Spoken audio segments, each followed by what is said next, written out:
तो स्टूडेंट यहाँ पे इसकी क्वेश्चन नंबर 2 के जो वो 6 बनते हैं, तो ये मैं फोर्थ वाला कर रही हूँ। सेम मेथड है, यानी कॉमा लगा के ये पहली वैल्यू, सेकंड और थर्ड वैल्यू, यानी मेथड वही है, सेम सबके मेथड है। तो सारी बात सिर्फ वैल्यूज या रकमी जो वो फर्क होंगी। तो लेट किया गया, क्योंकि ये एक्स है तो वाई हम करेंगे, जो कि सारी बातें सवाल में दिए गए मुतगैर के हिसाब से आपने करना होता है। वाई को आपने जब वो फर्ज किया है तो आपने क्या करना है, पहली वैल्यू लिखी, ठीक है, तनासब रेशो लगाया, दूसरी वैल्यू लिखी है, फिर तनासब लगाया, प्रोपोर्शनल लगाया, तो 443 आता है। तो लास्ट पे क्या लिखेंगे आप, y, जो कि आपने जो है वो फर्ज किया है, ठीक है। अभी तो फोर्थ वाली को आपने लिखा है, आपने एक्सट्रीम प्रोडक्ट, ठीक है, एक्सट्रीम और मीन प्रोडक्ट। तो बाहर वाली वैल्यूज आपके पास ये वाली और ये है, यानी x की 2 11x है जमा 24 है, और ब्रैकेट लगा के y से जाहिर कर दें। फिर आपके पास है ये बस्तान x माइनस 3 आ गया, और इंटू 5x की 4 है माइनस 40x की 3 है, ठीक है। अभी आपने क्या है करना है, सिंप्लीफिकेशन होगी। सिंप्लीफिकेशन से मुराद y की वैल्यू निकालनी है। तो सारी बात है ये इधर ज़रब खा रहा है, दूसरी तरफ जाके क्या होगा, बट्टे में चला जाएगा। तो इस वाली की अगर सिंप्लीफिकेशन की जाए, इसमें से 5 कॉमन लिया जा सकता है और एक x कॉमन लिया जा सकता है। तो 5 क्योंकि बाहर गया, एक x बाहर गया, तो यहाँ पे x की 3 बचा, माइनस से 5 को 8 पर 5 8 बार 40 होता है, और x एक सॉरी यहाँ पे x की 3 कॉमन लिया जाएगा, यानी बड़ी और छोटी पावर में से छोटी पावर को जो है वो कॉमन लिया जाता है। तो x की 3 बाहर गई, तो एक x 4 में से बचा, तो यहाँ से 40 और x की 3 तो बाहर ही चला गया। तो दूसरी तरफ ये आ रही है वैल्यू, जो कि सारी बात है बट ज़रब में है, तो दूसरी तरफ आके ये बट्टे में लिखी जाएगी। तो अब इसकी सिंप्लीफिकेशन इस तरह होगी कि बट्टे में जो वैल्यू है उसको आप फैक्टराइजेशन के मेथड से हल कर सकते हैं, आपने अलजबरे में सीखा होगा। बाकी सारी वैल्यूज तो वैसे ही लिखी जाएंगी, क्योंकि इनका कुछ नहीं किया जा रहा है, सिंप्लीफिकेशन इनकी तो होगी है पहले से, ठीक है। तो जो बाकी आंसर आ गया उसको बस लिख दें, और नीचे वाली की वैल्यू की आपने जब करनी है फैक्टराइजेशन, यानी बाहर वाली वैल्यूज को ज़रब देनी, 24 है और x है, 24 और x को ज़रब दी, तो ये 24x की 2 होगा, साथ में क्योंकि माइनस है तो माइनस लिखेंगे आप। तो माइनस नहीं सॉरी यहाँ पे जमा है तो जमा का ही होगा, तो यानी 24x जो आपके सोचे हुए हिस्से है वहां पे क्या आना चाहिए, 24x की 2 है, तो ऐसे दो हिस्से जिनको ज़रब दें 24 आए, जमा मनफी करे तो 11 आए। तो इन दो हिस्से जो है वो आपके 8 और 3 है, यानी 8 और 3 को ज़रब दी तो 24, 8 और 3 को दोनों माइनस की होनी चाहिए, यानी दोनों माइनस की होंगी, तो ये माइनस 11 होंगे, जो कि आपके कंडीशन को कंप्लीट करते हैं, यानी आपकी अलामत को भी कंप्लीट करते हैं, प्लस आपकी जो वैल्यूज़ हैं या कोफिशिएंट है अददी सारे उनको भी कंप्लीट करते हैं। इसका मतलब कंडीशन में 8 और 3 जो है वो आपके फैक्टराइजेशन के मेथड में आपको इस्तेमाल करना होंगे, जो कि आपके यहाँ पे बटे में होंगे। तो x की 2 तो अपनी जगह पे, 11 की जगह क्या लगेगा 8x, और माइनस 3x जमा 24 अपनी जगह ही रहा, ठीक है। बाकी सारी वैल्यूज वैसे की वैसी आ जाएंगी, यानी उनको आपने कुछ नहीं करना, वैसे ही आ रही हैं। तो नीचे आपकी सिंप्लीफिकेशन हो रही है, तो फर्स्ट ये वैल्यू और ये वैल्यू, तो इन दोनों में, तो फिर आपने चेक करना है कि इन दोनों में से क्या चीज़ कॉमन आ सकती है, ठीक है। पहले वाले में से x,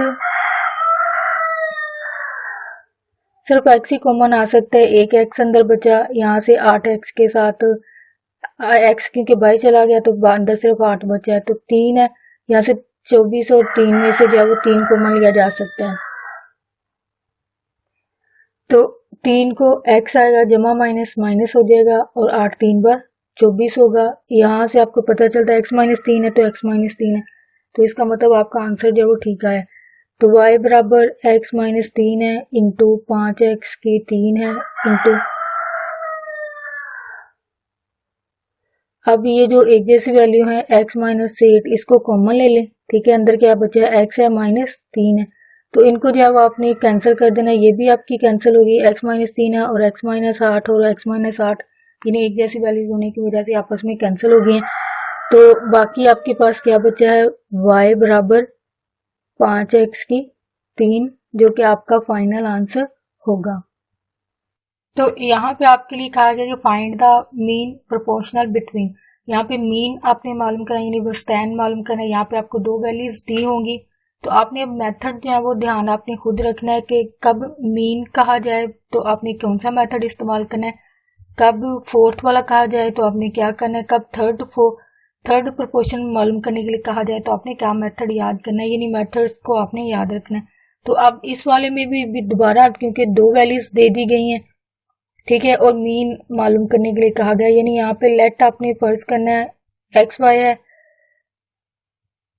तो इसका मतलब आपने जो लेट करना है वो क्या होगा जी, यानी एक्स वाई तो आपको पहले से दिया हुआ है, तो जो फर्ज करेंगे वो आपका क्या होगा जी, यानी फर्ज करना है कि जी जो है वो आपका मीन है। तो मेथड आपका क्या है कि पहली दूसरी वैल्यू तो आपको दी हुई है, ठीक है, जब प्रपोर्शन लिखना है तो जेड को जो है वो दरमियान में लिखना है, यानी मीन आपने मालूम करना है, यानी वस्तान आपने मालूम करना है, तो उसके लिए इसका मतलब दरमियान में जी को जो फर्ज किया गया उसको लिखना है। तो मेथड वही है, एक्सट्रीम लिख लें, ठीक है, प्रोडक्ट ऑफ, तो प्रोडक्ट ऑफ मीन्स यानी वस्तान का हासिल, यानी वस्तान का हासिल ज़रब और तरफान का हासिल ज़रब। ये तरफान का है, तरफान में क्या है आपके पास,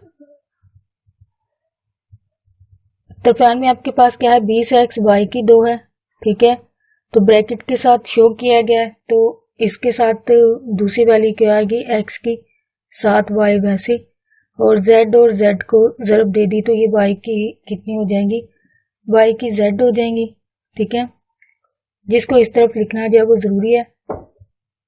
यानी मीन जो है वो इस तरफ लिखना चाहिए था,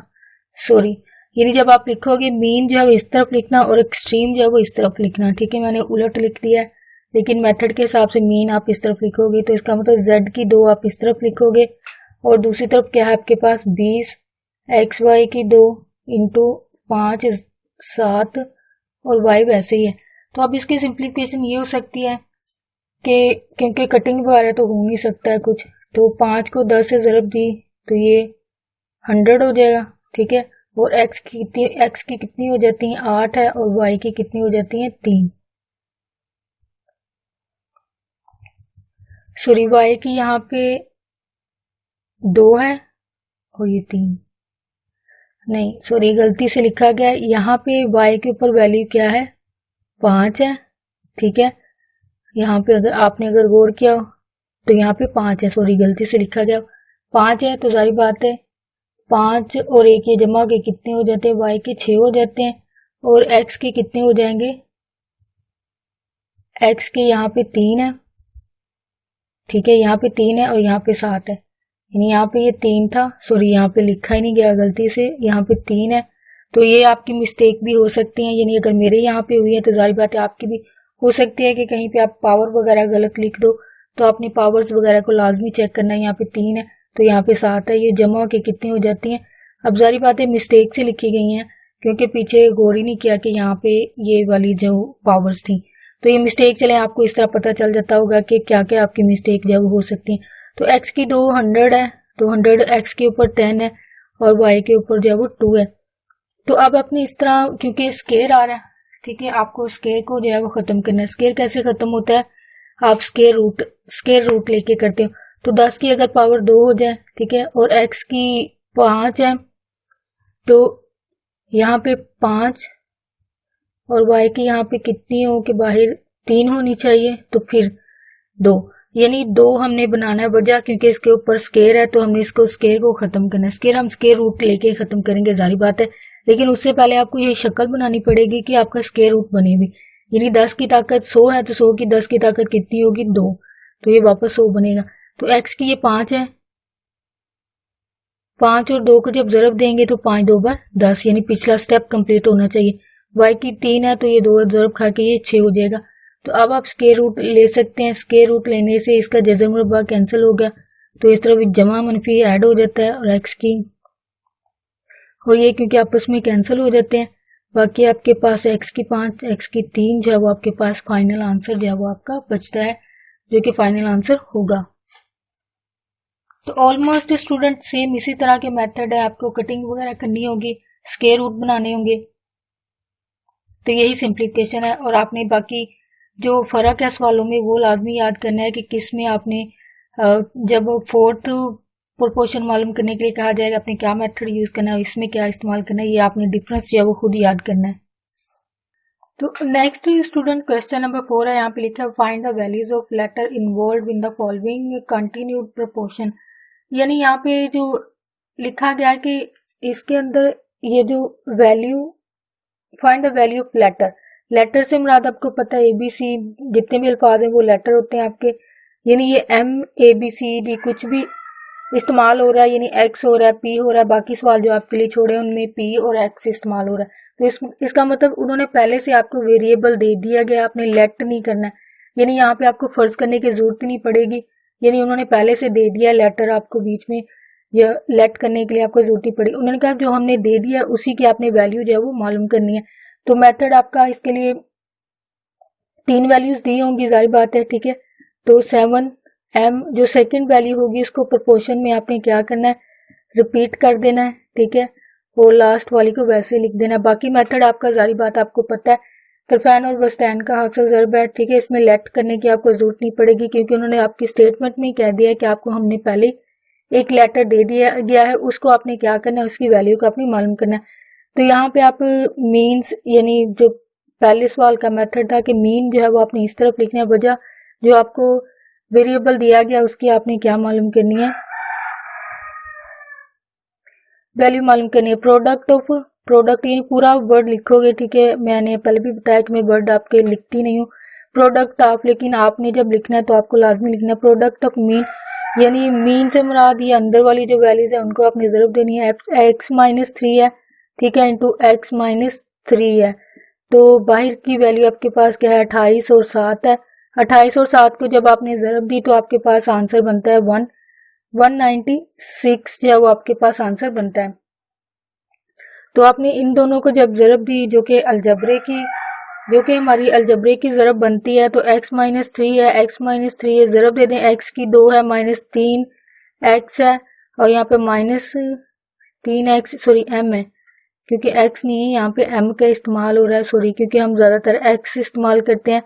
तो मैं m को भी x ही बोलती जा रही हूँ। तो m की 2 हो जाएगी, 3m होगा, ठीक है, 3m होगा, माइनस माइनस जमा 9 हो जाएगा,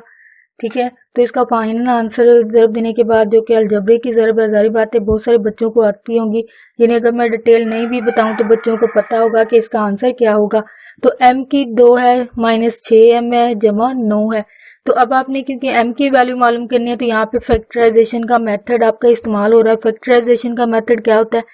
बाहर वाली वैल्यूज को आपने जारी बात है जरब देनी होती है। उसके लिए अगर आप गौर करें यहाँ पे 96 है, तो m की 2 6m है, जमा 9 है, तो ये दूसरी तरफ आके 196 बन जाएगा, यानी इस तरफ आके माइनस का हो जाता है, तो दूसरी तरफ 0 बचेगा। तो 196 में से 9 गया तो आपके पास क्या बचता है, ये आपकी फैक्टराइजेशन का नेक्स्ट मेथड इस्तेमाल होगा। तो 6m अपनी जगह पे है, तो 196 में से 9 गया तो ये 187 जो है वो बचेगा, जो कि माइनस का होगा, 187 बचेगा जो कि आपका फाइनल। तो यहाँ से सिंप्लीफिकेशन में आंसर है, लेकिन मजीद आगे आप इसकी क्या करेंगे, सिंप्लीफिकेशन करेंगे। तो अब इसका फैक्टराइजेशन का मेथड है, m की 2 है तो बाहर वाली वैल्यू 186 है, तो ऐसे कौन से दो इंच है जिनको जरब दें, तो वो 11 और 17 है। 11 और 17 को जब जरब दिएंगे तो 187 होता है, ठीक है। 17 में से 11 गए तो बाकी आपके पास कितने बचते हैं, 6 हैं, जो कि आपकी कंडीशन को कंप्लीट करते हैं। तो जारी बात है जो कि आपकी कंडीशन को कंप्लीट क्योंकि कर दिया है, तो यहाँ पे क्या आएगा, 11 17m पहले लिख देते हैं, 17m, ठीक है। और यहाँ पे क्या होगा, दोनों के साथ अलामतों का भी आपने ध्यान रखना है, वो आपको पहले भी बताया मेथड में कि आपने क्या करना होता है, जो यहाँ पे अलामत होती है वही आपकी जो इन जो सोचे गए हिस्सों के अंदर या फैक्टर के अंदर होते हैं, बड़ी के साथ उसको अपने माइनस लगाना होता है। तो यानी यहाँ पे क्या आएगा, -17m, और इसमें से जमा के 11 निकाले तो आपके पास कितने बचते हैं, 6। तो अब इन दोनों में से क्या कॉमन लिया जा सकता है वो आपने देखना है। तो इन दोनों में से m कॉमन लिया जा सकता है, एक m बाहर गया तो एक m बचा, तो -17m क्योंकि बाहर चला गया, तो यहाँ से 11 कॉमन लिए, m बचा तो माइनस ये 11 एक बार 11 और 7 आगे गए, 11 7 बार 77 होता है, ठीक है। जो कि आपका जारी बात है सिंप्लीफिकेशन में आप, तो सिंप्लीफिकेशन में जारी बात है जो एक जैसी वैल्यू इसको आप कॉमन ले लें, तो यहाँ पे जो सारी बातें एक जैसी शक्ल है, कॉमन ली जा सकती है, यानी m-17 को आपने कॉमन लिया तो m बचा प्लस 11 बचे 0 है। तो m की आपकी वैल्यू यहाँ पे सारी बातें m की हम मालूम कर रहे हैं, -7 है बराबर 0 है, 11 बराबर 0 है। तो m ये दूसरी तरफ जाके जमा का, m ये दूसरी तरफ जाके -17, क्योंकि ये जमा का दूसरी तरफ जाके माइनस का हो जाएगा, जो कि सारी बात है आपका फाइनल आंसर होगा। सॉरी माइनस क्या वो 11 आपके जमा के हैं, ठीक है, तो ये 11 होंगे, ठीक है, -11 और ये यहाँ पे 17 है, तो दूसरी तरफ जाके ये जमा के 17 हो जाएंगे। सॉरी यहाँ पे क्योंकि प्रॉपर नहीं लिखा था, सॉरी यहाँ पे 17 आता है, तो जाहिर बात है यहाँ पे भी 17 आएगा, तो दूसरी तरफ जाके ये जमा के, और यहाँ पे क्योंकि 11 है, ठीक है, तो 11 है, तो दूसरी तरफ जाके ये -11 हो जाएगा, जो कि फाइनल आपका आंसर होता है। तो सॉरी मिस्टेक, जाहिर बात है कैमरे और बुक की तरफ देखते हुए गलती हो जाती है, तो इसके लिए सॉरी। होप आपके लिए एक्सरसाइज आज की हल करना आसान हुआ। तो प्लीज़ अगर आपको वीडियो में सीखने को मिला है, एक्सरसाइज को हल करना आपके लिए आसान हुआ है, आपके लिए फ़ायदेमंद साबित हुई है, तो प्लीज़ मेरी वीडियो को लाजमी लाइक और शेयर लाजमी कीजिएगा। आपका वीडियो देखने के लिए बहुत शुक्रिया।